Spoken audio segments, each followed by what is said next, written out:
is what 6,000 pounds of pellets looks like. And we're going to put one up by the house. We're going to put the other 2 in storage and get them out as we need to. Let's get them unloaded. The hope is this Mahindra will lift these. Now it does lift 2,000 pound tire bales, but I had the backhoe on the back. This time I only have the box blade on the back, but I've also filled my tires with about 800 pounds of fluid. So I'm hoping that will be enough weight in the back to make this work. We're going to find out.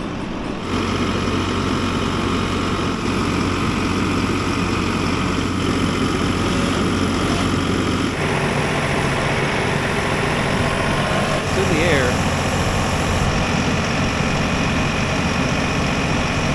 We need to get some air in that tire. So the big question now is the tire ballast weight in the back enough to keep the back tires on the ground? We sure don't want this thing flopping forward. Now we know that the Mahindra will lift 3,000 pounds. These pallets are only 2,000 pounds. But the question is there enough ballast in the back? So we're going to find out here right about now. Fortunately, Dawn is a really smooth operator and really calculated and deliberate with her controls. So I'm really confident in her abilities when she's in the seat.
So I'll show you in just a minute here. We want to place this pallet of pellets up on our wood deck, and I want to be able to slide it back into the corner. I'm not going to be able to drop it right in the corner because of where the corner is and where I can get my tractor.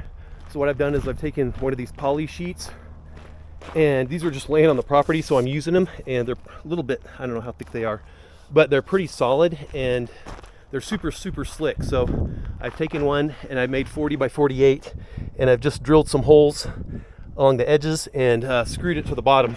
Hopefully that'll make it slide easier. The bit I used is this bit right here. This is hopefully this will come out in the camera here. This is just a countersinking bit, so it kind of drills a little bit of a hole and then gives you a little bit of a flare so your screw fully seats underneath so the screw doesn't stick out and drag.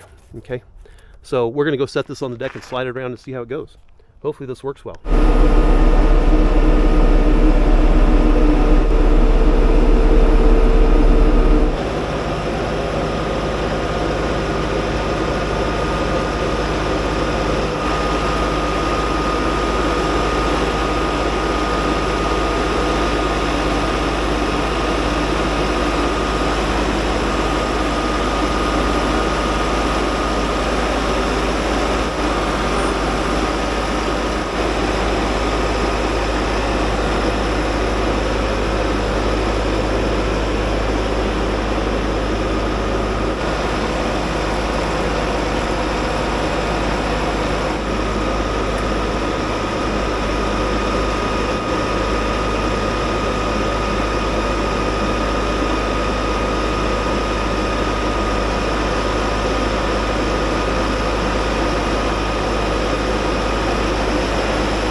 Mid-October, and this is our first storm. It's snowing. It's not going to stick because the temperatures were just above freezing, but it's cold outside. It's damp outside. We got a pallet of pellets. We actually bought 3, but we put one on the deck here with the tractor, and we bought a cover off Amazon that's going to keep it covered. It's going to keep the water off. You can see the water's draining off the roof. It's going to keep the snow off.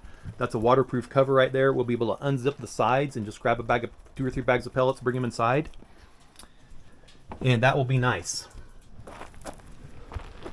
So what I used was, this was off of a 4x8 sheet of, I don't know, it's maybe 3/8 polyethylene. There were a bunch of sheets just laying on our property when we moved in. Previous owners just left them there, so I'm using them for different things. And they're super slick. If you step on them, you'll just slide, especially if they're wet or icy. Oh man, they're super, super slick. Now, this will slide around really easily. We slid this around on our deck, and it slid amazingly. So once I get it in the Connex, I can position it more easily, maybe with a hydraulic jack, you know, sideways or something like that. All right, well, let's get it inside.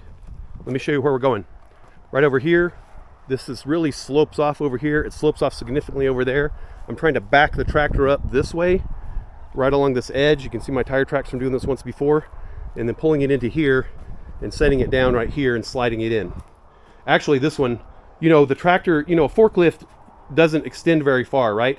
The advantage of the tractor is it sticks out so far that you can really set things in way far on your trailer. I set this down right here. I didn't even push it in. This is how far I set it in, over 4 feet into the Connex, which is awesome. But that's the drawback, is also that it sticks out so far because it's so much weight so far away. You have to have a lot of counterweight.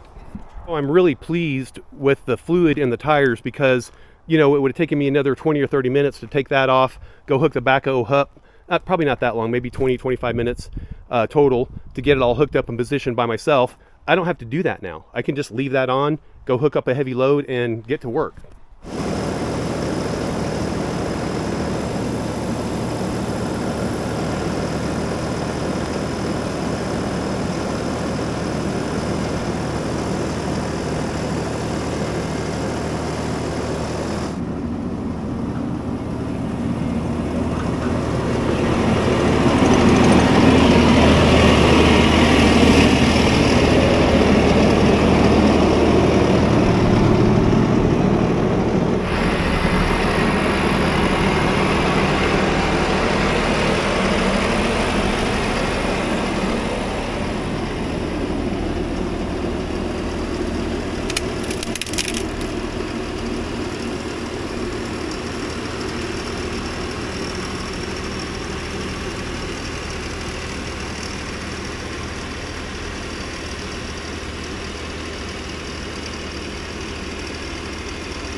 Okay, so this little polyethylene board worked really well. It slides around in here pretty easily. Of course, I can't slide, it doesn't slide so easily that I can push it by hand.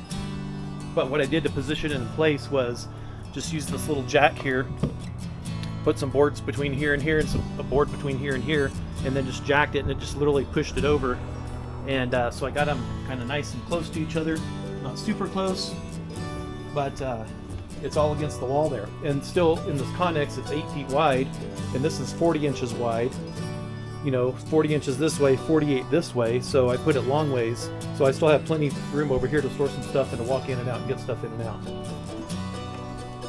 So that worked really well. All right, if you're moving these around on places like I am, you know, hopefully this video helped you guys, and I'll see you in the next video. Thanks for watching.